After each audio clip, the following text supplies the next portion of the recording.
Hello, Coco. Good morning. Ba? Ganda ang mood ng aming Coco ah. Mukhang maayos ang pagtulog ah. Ah. Ano? Anong gusto ni Coco? Ah. Hmm? Kamusta ang Coco? Mukhang nag-enjoy sa pagtulog ah. Si Coco, lilinga-linga no. Yan o, tinitignan lang yung lalagyan niya ng pagkain. Kakain na yan. Kakain ka na, Coco? Ano si Coco ay kakain na yan. Pag ganyang lilinga-linga na ron sa taas, tinitignan niya yung lalagyanan niya ng pagkain. Yan ah. Sige, kakain na si Coco. At pagkakain niya, sa labas naman, ito naman si Puti. Tignan mo yung tsura. Tulog na tulog. At syempre si Mami Cupcake. Yan, relax na relax siya. Nasa labas siya, sa mini garden. Nagpapalamig. Pag gusto niyo pumasok sa loob, pumapasok siya. Pero pag madaling araw na binabantayan niya yung kanyang mga anak. So guys, ito naman si Coco, si Cookies at saka si Kalo. Ayan, si Kalo patuloy na nangungulit kay Cookies.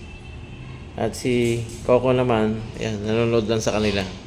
Nakapag-breakfast na si Coco. At maging yung ating family cats, nakakain na rin sila ng almusal.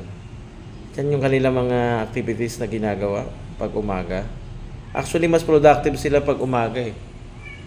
Kanya nga lang minsan ay hindi natin mabidyohan. Dahil tayo ay isang puyat. Sila, patulog naman. Yan si Coco, nakatambay lang siya dito. At tatanaw-tanaw lang. Ganyan yung life ni Coco. Kasi minsan kapag nakikipag-mingle siya sa mga family cats, minsan ginigrian siya. Ayan, kasi si Coco, siya yung laging nandun sa loob. Sila minsan, reliable lang na pumupunta doon. Hindi natin sila mapapunta lahat kasi marami sila masyado pag nagtakbuhan, lalo na itong mga maliliit. Pero si Mami Cupcake, kaya pumupunta siya ron. Ito naman kasi tahimik eh.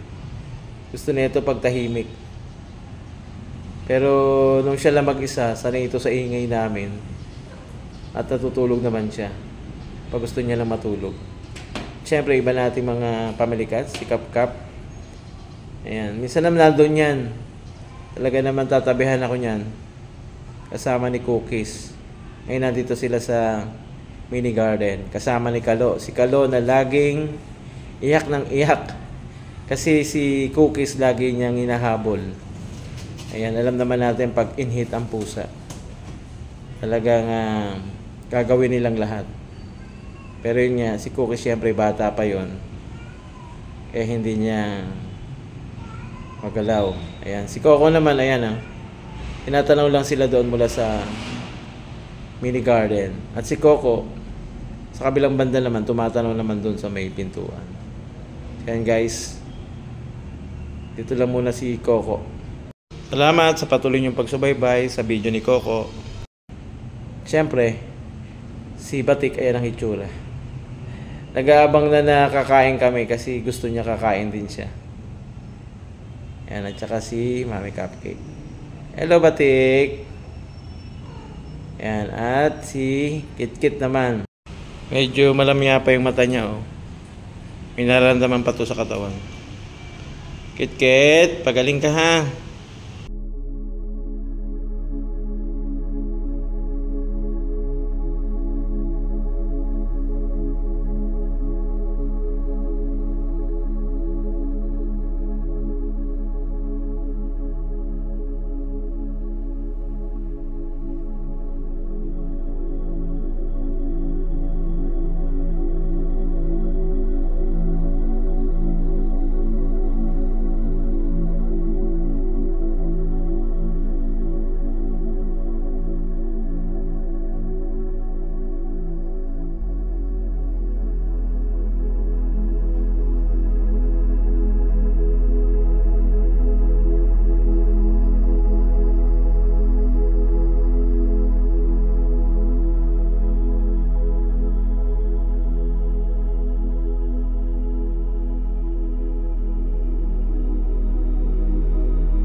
Napasok ka dyan.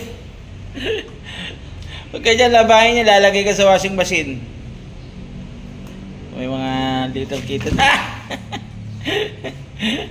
Ano nangyari?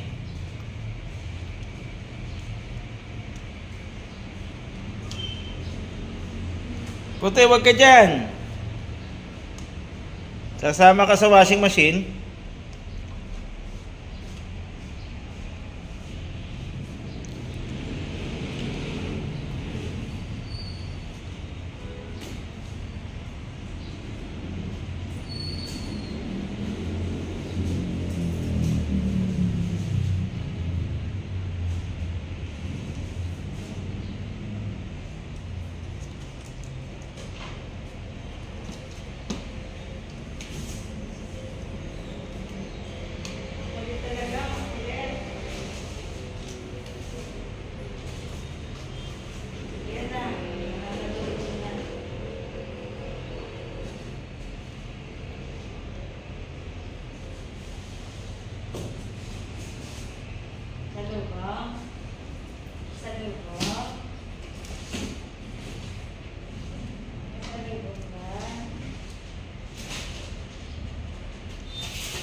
Buh.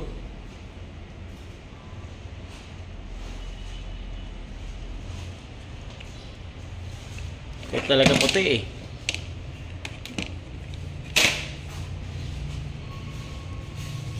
Kitket, kamusta ka na?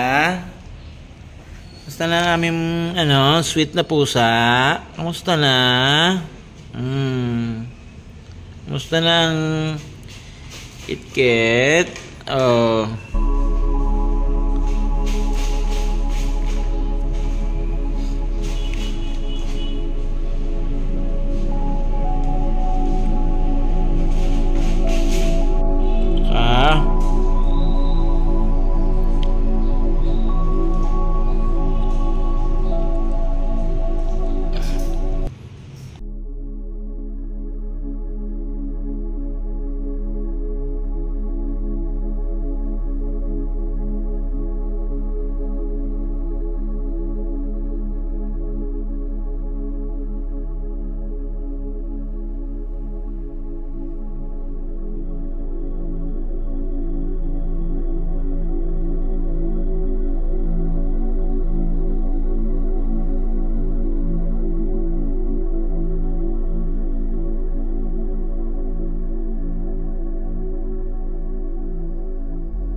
Oh, layas ng layas.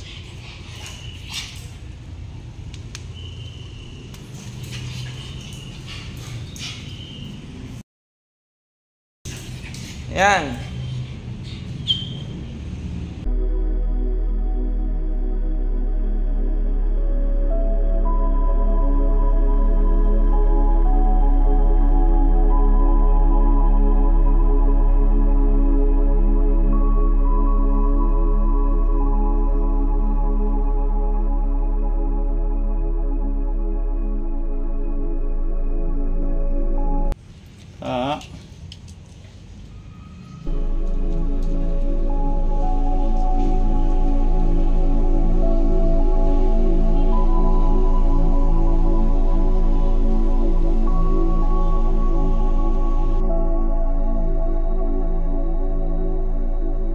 Guys, si Coco pumasok dito sa loob.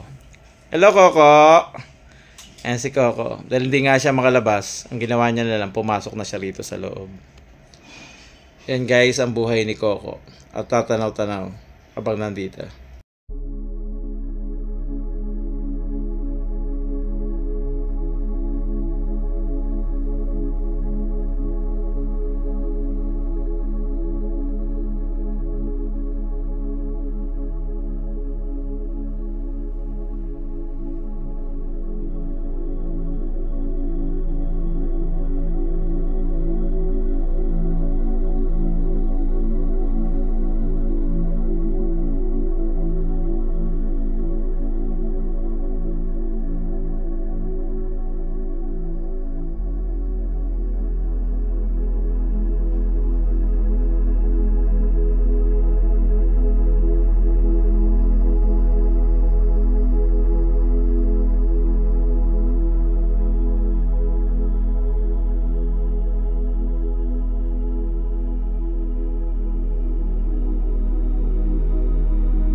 Kaya si Cupcake, oh. Ito may itsura. Mahilata eh. Cool na cool dito, nasa ilalim ng mesa.